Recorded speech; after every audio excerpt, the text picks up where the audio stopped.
If I were to say to you the words England and capital city, there's probably only one place that's going to come to mind.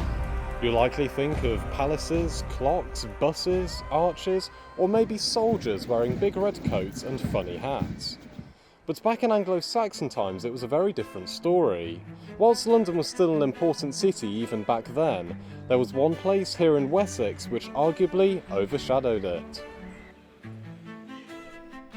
The city of Winchester is most commonly associated with the reign of Alfred the Great.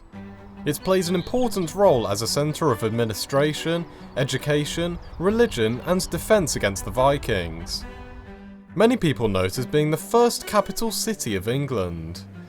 But is this really true? Just how significant was Winchester during this period of time? Can we really consider this city to be England's ancient capital?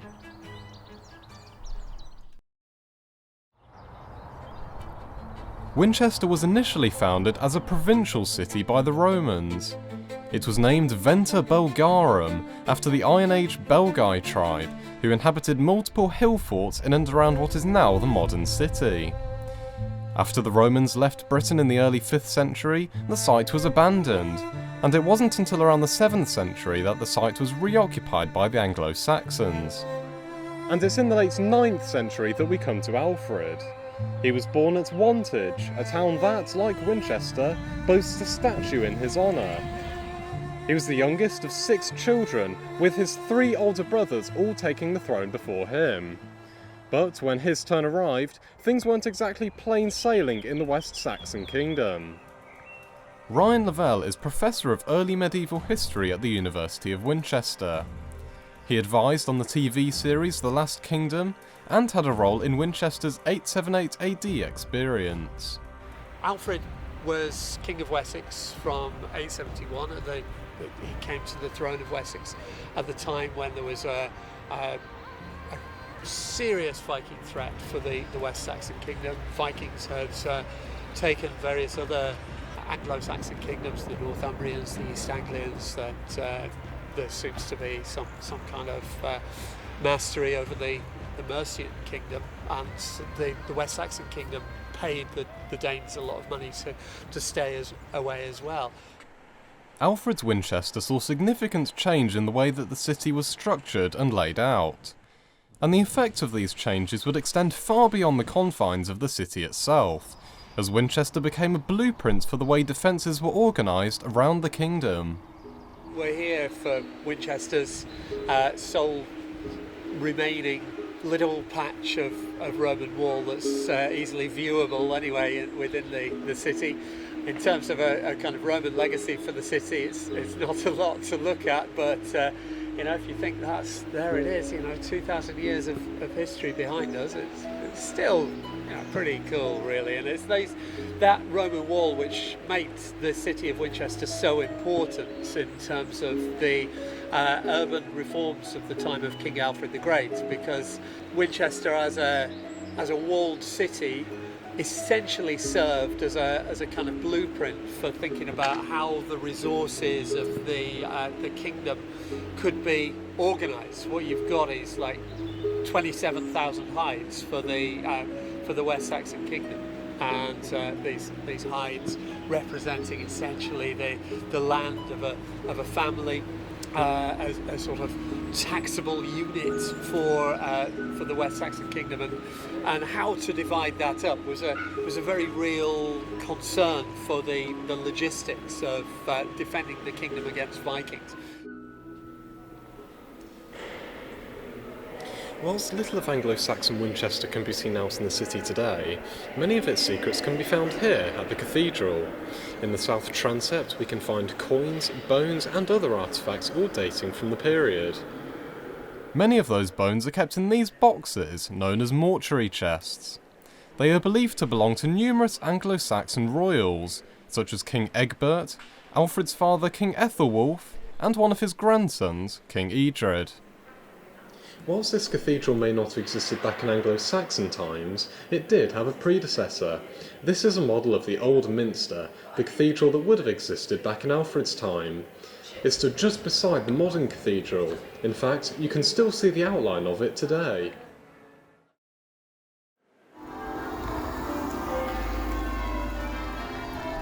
When we think about history, it's easy to just concentrate on the kings, the queens, and the battles. Often forgotten about are the everyday people who lived through these times and shaped the places they inhabited. So in 2025, if you get a job here in Winchester, you might end up working behind a counter, behind a bar, or maybe in an office. But say you were around back in Alfred's time, what kind of professions would you likely have gone into? So for ordinary people in Winchester, there's obviously a close relationship with the countryside. So although there is this urban planning, we make a lot about urban planning, towns are linked with the countryside. Towns are marketplaces, and people may well be involved in agricultural occupations as much as the kind of urban activities. But the sorts of urban activities that are going on are things like leatherworking, cloth working, shoemaking. So associated with leatherworking is tanning, which is an enormous, horrible, smelly process. And there does just happen to be one place in Winchester where you can really get a feel of what life would have been like back in Alfred's time. At 878 AD, located in the Brooks Shopping Centre, visitors can enjoy interactive performances with Anglo-Saxon characters, see real artefacts such as the famous Winchester Reliquary, and have a go at authentic Anglo-Saxon games. 878 AD is all about Anglo-Saxon life, and specifically centering around the Battle of Edington in 878 AD in not too far from Winchester, which was a pivotal moment in Anglo-Saxon history, because when King Alfred, the Anglo-Saxon king, was successful, he secured safety for Anglo-Saxons for several years, so he defeated the Vikings. So it centres around the battle. People can come in and expect to look around a museum where they can find out about Anglo-Saxon history and also some of the stories of the people that lived here through the acting. So one of the characters I play is Aelfric the Leech, who's a healer in Anglo-Saxon times. So it's their version of medicine. So I come out and I educate the public about Anglo-Saxon medicine through showing them the different kinds of treatments at the time they'd have. Another character I play is Beginder, the shield maker, who makes shields for the warriors and people fighting during this time. England's modern capital has long been known as a hub of travel and trade, particularly through the use of its river. And whilst Winchester's equivalent may not be as large as the Thames, it did once serve a similar purpose.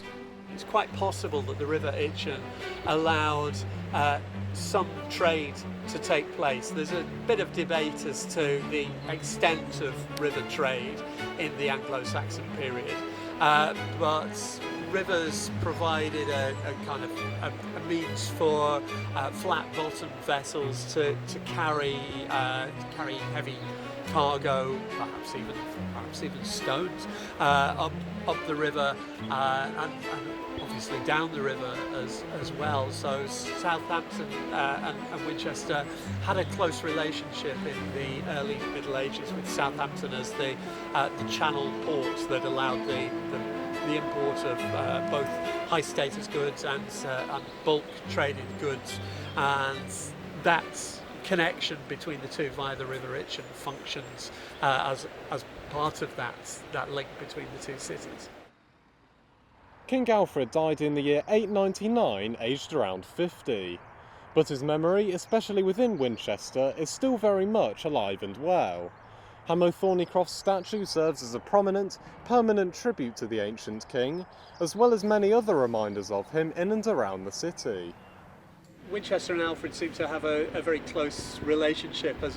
This is probably a result of the Victorian interest in King Alfred. Alfred is this kind of superhero for the Victorians in many ways. They saw him as embodying those kind of what they saw as these sort of virtues of imperialist Christianity, essentially, the kind of things that the Victorians held as part of their worldview in many ways. And the statue behind me here is the result of that Victorian interest in King Alfred. He's kind of standing aloft holding his sword as a cross, and those sort of elements of the Victorian virtues associated with King Alfred, and what the Victorians saw as the virtues of King Alfred are very much embodied in terms of his, the idea of his defence of the kingdom against the Vikings. And Alfred, as portrayed by his biographer Asser, wasn't necessarily quite as strong as portrayed by the Victorians. But this is the kind of Alfred of legend, and an Alfred who sometimes gets confused with King Arthur in terms of the way in which English storytelling portrays him. There is, however, still some mystery surrounding Alfred. The big question is, where is he? Well, he was initially buried at the Old Minster, before later being moved to the New Minster. When that was demolished, he was moved again, this time to Hyde Abbey. His grave, alongside those of his wife and son, remained intact until 1788, when the site was turned into a prison. Convicts were ordered to dig up the foundations, and in doing so, found the graves.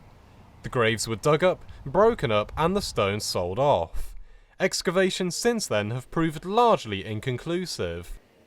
That was until 2014, when a fragment of pelvis found years earlier was radiocarbon dated to the correct time period. It's been suggested that this bone belongs either to Alfred himself or to his son, King Edward the Elder. Anyone looking to fill their thirst for local knowledge need look no further than the Winchester City Museum. The museum tells the story not just of Alfred and the Anglo-Saxons, but the entire of Winchester's rich and varied history.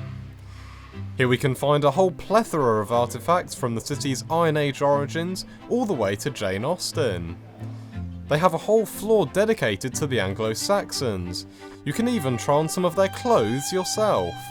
This is our Anglo-Saxon floor. On the top floor we have Roman and Iron Age and all Winchester history, and the bottom floor is Victorian and Georgian. This is our Anglo-Saxon floor. It's also, as you can see, there's a lot of space here, so this is where we'll hold school groups, and when groups come in or we have talks, they'll take place over there. We'll set up a screen and people will talk about Winchester's history, everything from Jane Austen to Roman history, so it's quite varied. But this is where we'll do our community work.